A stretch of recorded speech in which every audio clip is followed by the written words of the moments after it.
Friends, मैं अक्षय आज आपको सिखाऊंगा स्पेनिश प्रोनाउंसिएशन के बारे में।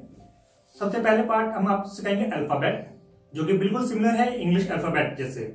स्पेनिश अल्फाबेट का पहला लेटर है आ, उसके बाद आता है बे, फिर से, दे, एफे, खे, आचे, ई, खोता, का। उसके बाद पढ़ेंगे एले, एमे, एने, एने, एने के ऊपर आप देख सकते हैं एक कैप लगी हुई है। उसके नीचे आएगा ओ, पे, कू, एरे, एसे, टे, ऊ, उवे, उवे दोबले या दोबले ऊ, एकीस, इग्रिएगा, सेता। आपने देखा होगा कि स्पेनिश अल्फाबेट बिल्कुल सिमिलर है इंग्लिश अल्फाबेट के, मगर इसका रीजन ये है कि दोनों ही लैंग्वेज की स्क्रिप्ट सेम है, जो कि रोमन है। स्पेनिश अल्फाबेट में सबसे इंपॉर्टेंट जो है वो है इसके वोवेल्स, जो है आ, ए, ई, ओ एंड ऊ। आप देखेंगे मैंने इसके नीचे अंडरलाइन कर रखा है, बिकॉज इनके साउंड कभी भी चेंज नहीं होंगे जब भी हम स्पेनिश वर्ड्स लिखेंगे। आप पूरे अल्फाबेट में देखेंगे सबके आगे एक प्रोनाउंसिएशन है और डब्ल्यू के आगे दो प्रोनाउंसिएशन है, क्योंकि उवे दोबले और दोबले ऊ। ऐसा इसलिए है क्योंकि इसको हम कुछ भी बोल सकते हैं, चाहे तो आप दोबले ऊ बोले या उवे दोबले बोले। स्पेनिश में कुछ स्पेशल लेटर्स के स्पेशल प्रोनाउंसिएशन है, जो कि हम यहाँ देखेंगे। सबसे पहला लेटर है एच, जो हमेशा साइलेंट रहता है, मगर उसकी एक एक्सेप्शन है। जब एच से पहले सी आ जाता है तो हम उसको चा की तरह प्रोनाउंस करते हैं। आइए इन दोनों के एक एग्जांपल ले लेते हैं। सबसे पहला एग्जांपल है जब एच साइलेंट रहता है, हेलो, जो कि एक बहुत कॉमन ग्रीटिंग है इंग्लिश लैंग्वेज का। इसको स्पेनिश में बोलते हैं ओला। यहाँ पे एच साइलेंट रहेगा, एच की प्रोनाउंसिएशन नहीं आएगी और इसको हम ओला बोलेंगे। नेक्स्ट एग्जांपल ले लेते हैं जहां पे सी एच से पहले आता है और साउंड आती है चा की। यहाँ पे एच साइलेंट नहीं रहता। एग्जाम्पल है चीको, CHICO, CH का साउंड आ गया चा, यहाँ पे बोला गया चीको। नेक्स्ट लेटर लेते हैं जे, जो स्पेनिश में बोला जाता खोता, लेकिन इसकी प्रोनाउंसिएशन आती खागी। हमेशा इसकी प्रोनाउंसिएशन खागी ही आएगी। जैसे कि यहाँ एग्जाम्पल देख सकते हैं JUAN, खोता UAN, इसको हम बोलेंगे ख्वान। नेक्स्ट लेटर लेते हैं डी, जो कि स्पेनिश में होता है दे। हमेशा इसकी प्रोनाउंसिएशन दा की आएगी हिंदी के, ना कि डा की। नेक्स्ट लेटर लेते हैं टी, जो कि है ते। इसको हम हमेशा प्रोनाउंस करेंगे ता, ना कि टा। टा से टमाटर नहीं करेंगे यूज, हम हमेशा इसको ता यूज करेंगे। हमारी लिस्ट में नेक्स्ट लेटर आता है जी, जिसको स्पेनिश में हम बोलते हैं खे। अब यहां हम देखेंगे अलग अलग लेटर्स का क्या प्रोनाउंसिएशन बनता है इसका। सबसे पहले हम देखेंगे GA, इसको बोलेंगे हम गा।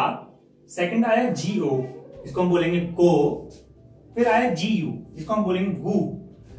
फिर आया GUE, जिसको हम बोलेंगे गे। फिर आया GUI, जिसको हम बोलेंगे गी।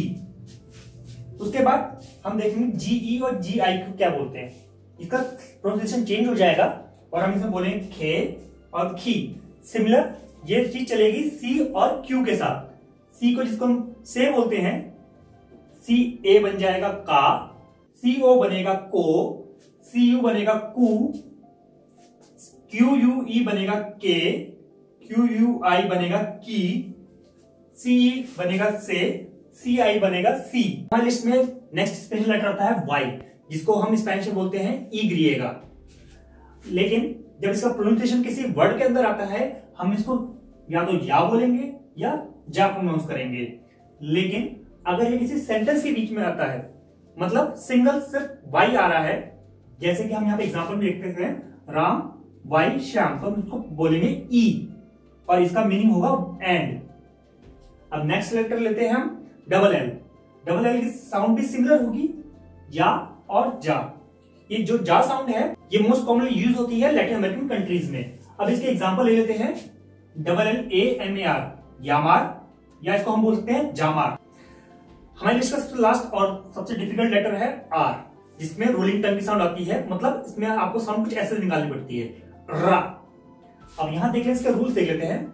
जब भी कोई वर्ड आर से स्टार्ट करता है तब उसमें रोलिंग टंग की साउंड आएगी। जैसे कि हम यहाँ पे लिखा है रीजन, REGION, REGION, इसको हम पढ़ेंगे रेखियोन। रोलिंग टंग का एक और यूज हम देख सकते हैं डबल आर के साथ। जब भी किसी वर्ड के बीच में डबल आर आता है तो रोलिंग टंग की साउंड आएगी। जैसे कि गिटार को जैसे हम स्पेनिश में बोलते हैं गिटारा, तो यहाँ पे डबल आर देख रहे होंगे आप, GUITARRA, KUITARRA, गिटारा। और एक और एग्जाम्पल है इसका कार्रो, कार के लिए कार को हम बोलते हैं कार्रो। यहाँ पे भी आप देख रहे हैं डबल आर है जो हमने अंडरलाइन कर रखा है, CARRO, कार्रो। हम सबसे लास्ट में बात करेंगे एक्सेंट मार्क्स के ऊपर, जिसको हम टिल्डे भी बोलते हैं। ये सिर्फ वॉवल्स के ऊपर लगते हैं और एक लेटर है NE। यहाँ पे आप देख रहे होंगे कैप जैसी लगी है, सिर्फ इसके ऊपर लगेगा और वॉवल्स के ऊपर लगेगा, जो कि है RAEOU। और ये बहुत ही कॉमन है यूरोपियन लैंग्वेजेस में एक्सेंट मार्क लगाना। इनका यूज इसलिए होता है ताकि किसी भी वर्ड के ऊपर स्ट्रेस दे सकें, जो उसकी इंपॉर्टेंस बता सकें। आइए कुछ एग्जांपल लेते हैं। पहला एग्जांपल है रीजन, जिसको हम रेखियोन बोलते हैं। सेकंड एग्जांपल है स्पेनिश, जिसको हम एस्पान्योल बोलते हैं। थर्ड एग्जांपल है इंग्लिश, जिसको हम इंग्लिश बोलते हैं। यहाँ पे आप देख रहे होंगे ओ के ऊपर एक्सेंट मार्क लगा है, यहाँ पे एन के ऊपर एक्सेंट मार्क लगा है जो कि NE है, और यहाँ पे ई के ऊपर एक्सेंट मार्क लगा है। ऐसे ही हम बहुत सारे एक्सेंट मार्क लगाते हैं इस लैंग्वेज के ऊपर, लेकिन इस लैंग्वेज के साथ, लेकिन सिर्फ वो वोवेल्स के साथ यूज होंगे। अगर आपको कोई भी डाउट है तो आप वीडियो को पॉज करके दोबारा से देख सकते हैं। क्वेरी के लिए आप कमेंट सेक्शन में लिख सकते हैं और हमसे सवाल जवाब कर सकते हैं। हम जल्दी से उसको रिजॉल्व करने का ट्राई करेंगे। साथ ही हमसे जुड़े रहें और चैनल को लाइक, शेयर और सब्सक्राइब करें और बेल आइकन दबाना ना भूलें। ऐसी और वीडियोस के लिए हमारे चैनल को सब्सक्राइब करें और बेल आइकन दबाएं, जिससे आपको आने वाली वीडियोस की नोटिफिकेशंस मिलती रहे।